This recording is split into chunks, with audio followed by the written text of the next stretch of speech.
कृषि एक्सप्रेस की आज की कहानी आपके लिए प्रेरणा से भरी हुई है। महिला शक्ति को दिखाती है। महिला सशक्तिकरण की बात देश में होती है। कैसे महिलाएं अन्य महिलाओं को और समाज को सशक्त करने में अहम भूमिका निभा रही हैं, आज इस कहानी से आप ये भी जान पाएंगे। देश के हर क्षेत्र के विकास में महिलाएं महत्वपूर्ण भूमिका निभाती हैं, जिसकी वजह से समाज में बदलाव की एक लहर साफ नजर आ रही है। कुछ महिलाएं ऐसी भी हैं जो न सिर्फ खुद सशक्तिकरण की मिसाल हैं, बल्कि हजारों महिलाओं को भी आत्मनिर्भर बनाकर उनकी तकदीर बदलने में अहम भूमिका निभा रही हैं। ऐसी एक महिला हैं नीलम त्यागी। नीलम त्यागी ने न केवल खुद को आर्थिक रूप से सशक्त बनाया, बल्कि निभाई और किसानों की आर्थिक स्थिति को मजबूत करने में महत्वपूर्ण भूमिका। आइए पहले नीलम त्यागी जी के बारे में आपको बताते हैं और फिर कृषि एक्सप्रेस में आज उनसे बातचीत करेंगे।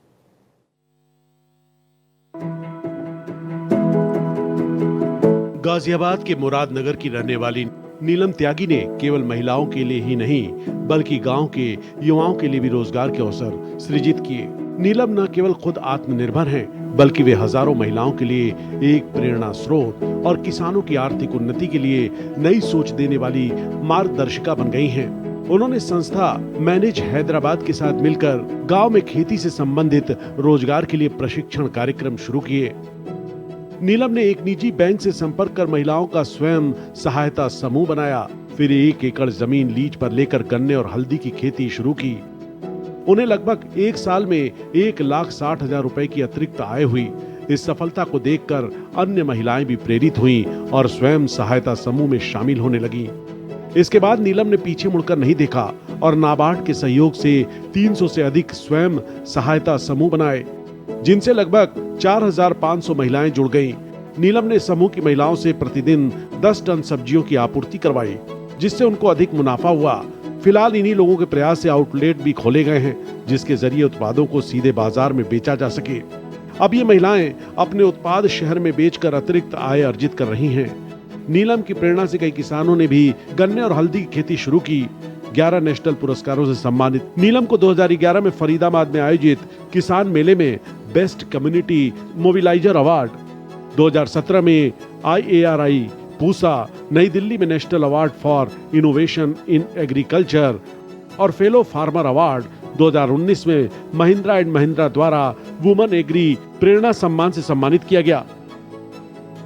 Bureau report, Bharat express.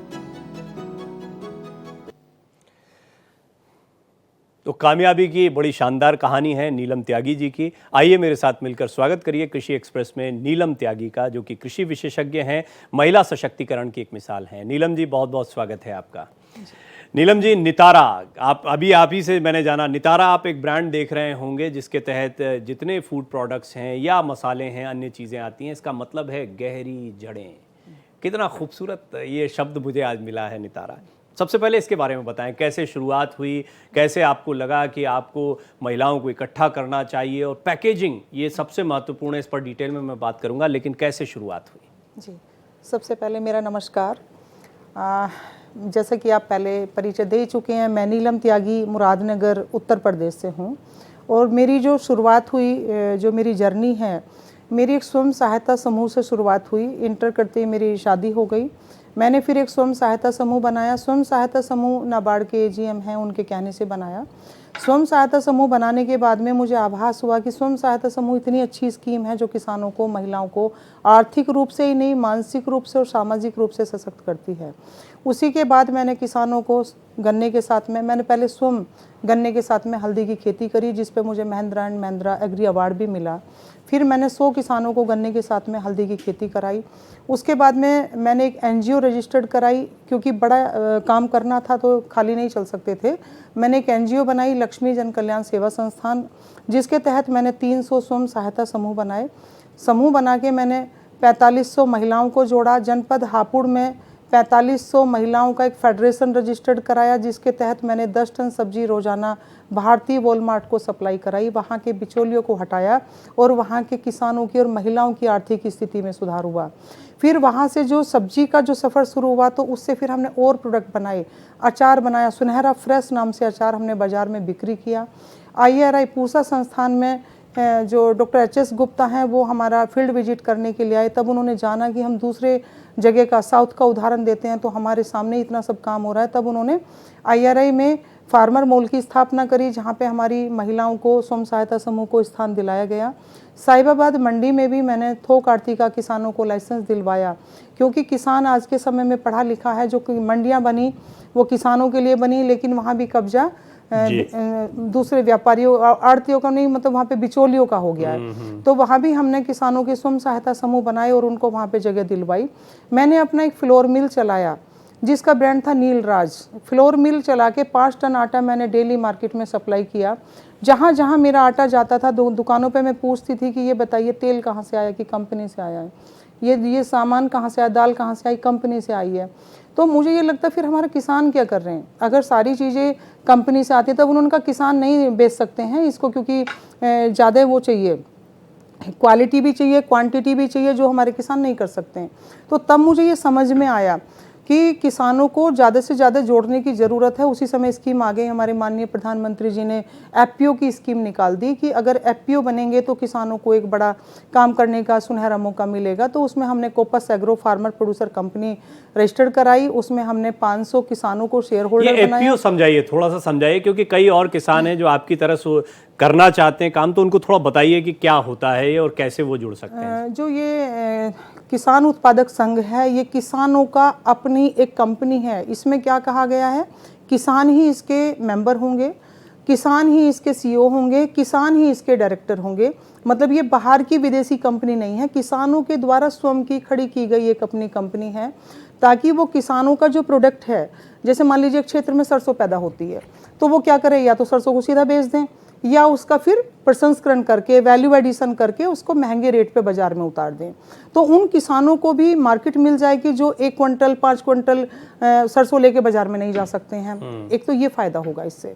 दूसरा, जो मान लो किसी क्षेत्र में मक्का पैदा होती है, किसी क्षेत्र में मिलेट्स पैदा हो रहा है, तो ये बहुत अच्छी स्कीम है किसानों के लिए कि वो अपने साथ अपने जो मतलब एक बड़ा परिवार हो गया। इसका ऐसा मानेंगे कि एक छोटा परिवार हुआ स्वयं सहायता समूह, अब हमने बहुत सारे समूह मिला लिए, एक साथ मिला लिए, फेडरेशन भी मिला लिया, अब ये हुआ किसानों का बड़ा परिवार। बट ये कितना चैलेंजिंग था आपके लिए, क्योंकि देखिए आपके ऊपर विश्वास करके बहुत सारे ग्रुप आपके साथ जुड़े, तो उनको लगना चाहिए कि नीलम त्यागी वो हैं जो ये काम कर सकती हैं कि सबको बड़ा फायदा दिलवा सके। ये विश्वास कैसे अर्जित किया आपने? इस विश्वास को कमाने में 22 साल लगे हैं। ये एक दिन का तो पहले तो ये समझ लीजिए कि समय लगता है, ऐसा नहीं कि रातों रात कोई सफलता की कहानी लिखी जाती। जी, अपनी बात। इसको बनाने में मुझे 22 साल लगे, लेकिन मेरा जो अपना दूरदर्शी पारदर्शिता और किसानों के साथ में जो विश्वास, किसानों की हमें क्या अपने जैसा, मतलब ये हमारे हाथ में 5 उंगलियां, तो 5 का दर्द समझना।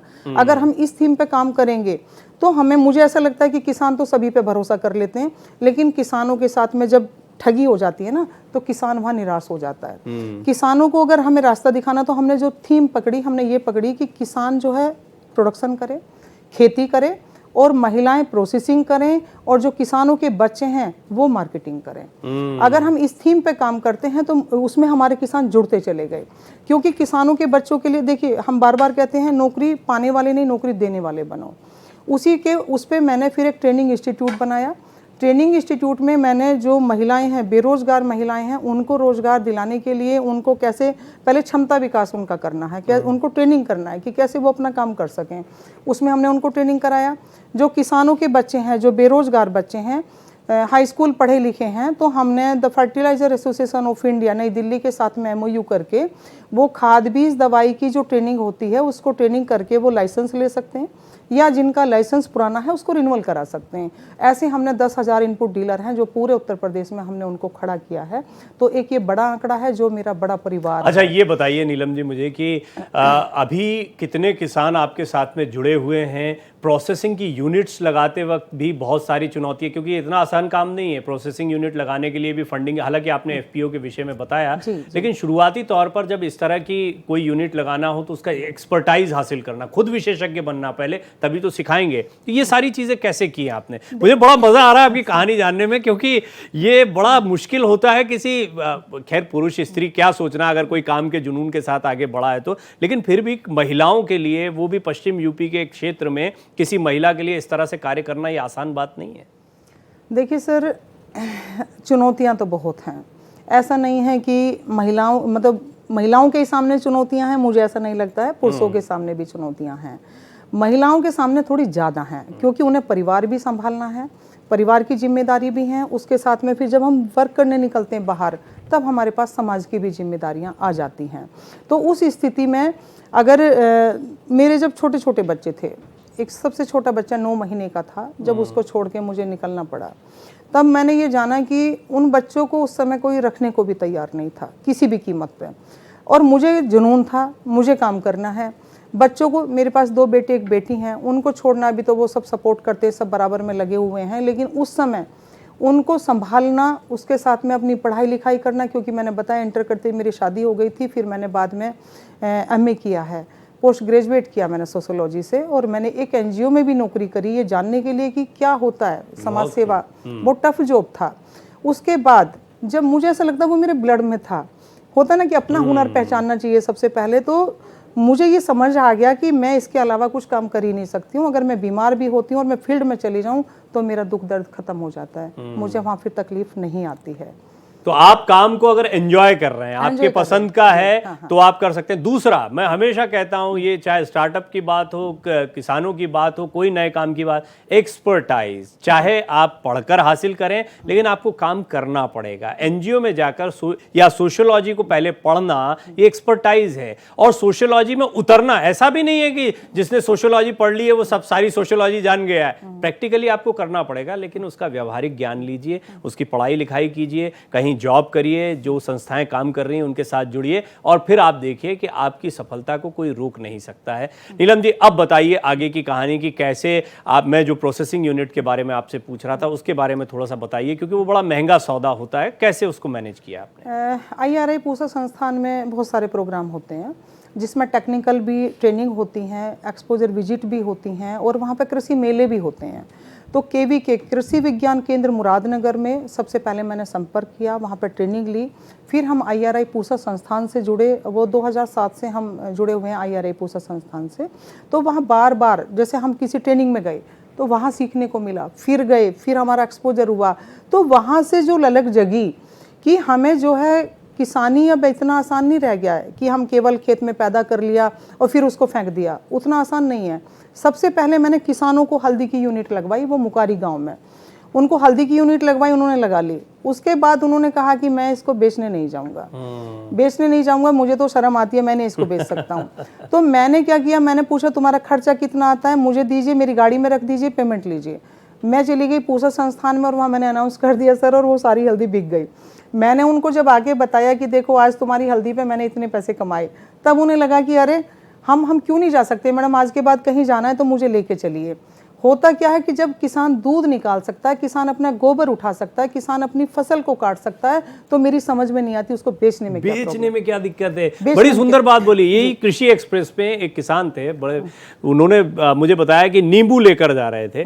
मैंने उनको समझाया, वो किसान बताते हैं कि यही नींबू को मैं प्रोसेस करके जो आप अभी 50-60 रुपए में बेच आएंगे, यही 600 रुपए में अचार बनकर या स्क्वैश बनकर या सॉसेस बनकर अलग अलग तरीके से प्रोसेसिंग से बिकता है। तो उन्होंने कहा कि आप करिए, तो उन्होंने खरीदना शुरू किया, और जब वो फायदा हुआ तो किसान उनके साथ जुड़ते चले गए। यानी ये समझ की बात है सिर्फ। नीलम जी, अब आगे की संभावनाएं बताइए कि इसका एक्सपेंशन के बारे में, क्योंकि अब आप धीरे धीरे चीज़ों को सीखती जा रही हैं, एक्सपेंशन के आपके क्या प्लान है?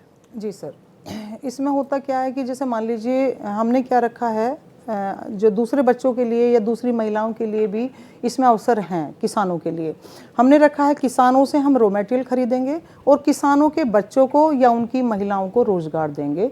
हम फ्रेंचाइजी के रूप में उनको खड़ा कर रहे हैं। अगर वो 1 लाख रुपया जमा करता है तो हम उसको 1,20,000 का सामान रिटर्न कर देते हैं, और मुझे नहीं लगता कि 1 लाख रुपए में कोई बिजनेस स्टार्ट हो सकता है। प्योर सामान है, मैं उसकी गारंटी देती हूँ कि एक बार किसी ने अगर खाया तो वो 10 लोगों को खुद ही पकड़ के ले आएगा। शुरू के महीने जरूर उसको थोड़ा टाइम लगेगा। अगर उसने 1 लाख रुपए की सेल कर ली, घर बैठ के उसको 20,000 रुपया बच गया, अगले महीने उसने 2 लाख की सेल कर ली, तो 40,000 रुपया जिसको बच जाता है तो बाहर के 80 के बराबर है। और इसमें किसी की सुननी नहीं है, स्वतंत्र होकर काम कर सकते हैं। इसमें क्या फायदे हैं कि जिनका हम सामान प्रोडक्ट जा रहा है उनका स्वास्थ्य ठीक हो जा रहा है, और जो सेल कर रहा है उसकी इनकम हो जा रही है। दो तरह तरह के फ़ायदे हैं इसमें।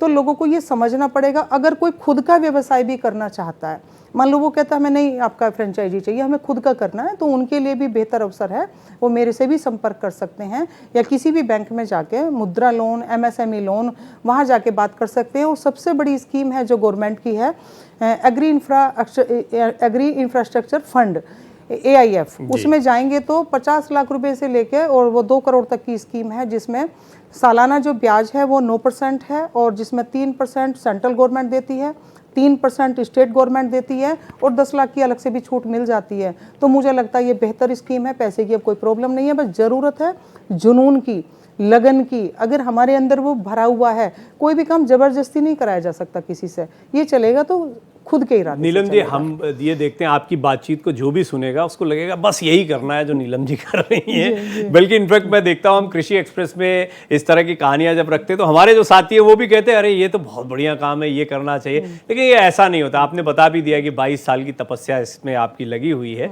ये बताएं कि जो नए लोग सोचते हैं कि अपना काम करना है, किस सतर्कता से बढ़ें, कैसे शुरुआत करें, कैसे चीज़ों को सीखें? इसमें बहुत सारी चीज़ हैं। देखिए सर, बहुत सारी महिलाएं मुझे मिलती हैं तो वो कहती हैं हमें नीलम त्यागी बनना है, तो मुझे बहुत अच्छा लगता है। लेकिन जब मैं उन्हें ध्यान से देखती हूँ तो मुझे लगता है कि इन्हें अभी बहुत टाइम लगेगा संभलने में।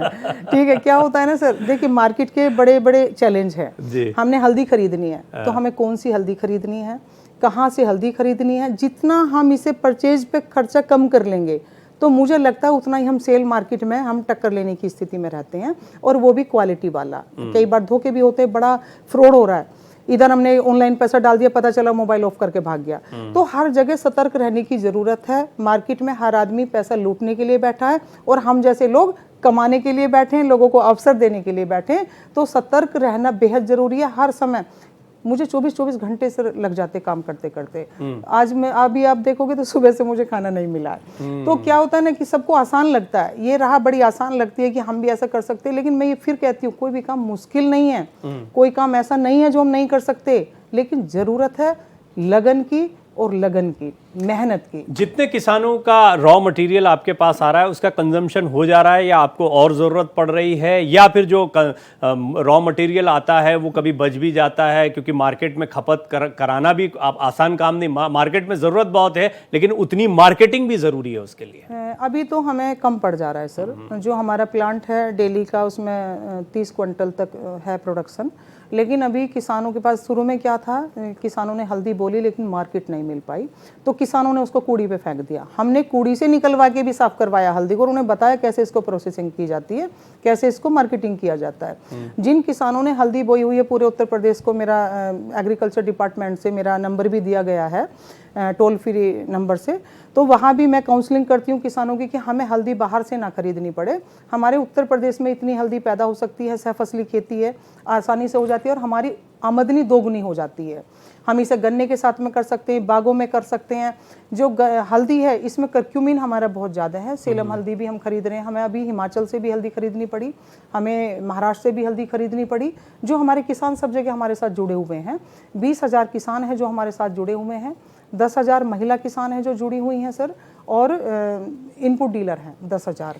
मैंने जितनी सक्सेस स्टोरी नीलम जी देखी उसमें मैंने देखा है कि जो किसान अल्टरनेटिव खेती के लिए, चाहे वो काली मिर्च साथ में, मतलब मुख्य फसलों तक सीमित न रहकर कुछ अल्टरनेटिव चीज़ों पर जा रहे हैं, जिससे अतिरिक्त उनकी आय भी हो और उनको समृद्धि का एक अवसर भी मिले। और उसमें संभावनाएं होती, क्योंकि मौसम पर डिपेंडेंसी या दूसरी चीज़ें घाटा हो जाने की सूरत में भी उसको रिकवर करने की स्थिति में वो रहते हैं। दूसरा, प्रोसेसिंग बहुत ज़रूरी है। तीसरा, मार्केटिंग की समझ होना बहुत ज़रूरी है। चौथा, उसको पढ़िए समझिए। सबके लिए अवसर उतने ही हैं जितने नीलम जी के लिए हैं या किसी भी सक्सेसफुल किसान के लिए कभी भी रहे हैं। अगर ये किसान आपके बीच में रहकर ये कार्य कर रहे हैं तो आप क्यों नहीं कर सकते? बिल्कुल कर सकते हैं। बस ज़रूरत है उसी जुनून की और उसी तौर तरीके से आगे बढ़ने की। ये बेशक आधे घंटे की बातचीत है, इसमें सब कुछ समेटा नहीं जा सकता, लेकिन ये ज़रूर समझा जा सकता है कि 22 साल की जो तपस्या रही है नीलम त्यागी की, उसमें उन्होंने किस तरीके से चीज़ों को सीखा, कैसे अपनी पढ़ाई को आगे बढ़ाया, कैसे परिवार को बांधे रखा और कैसे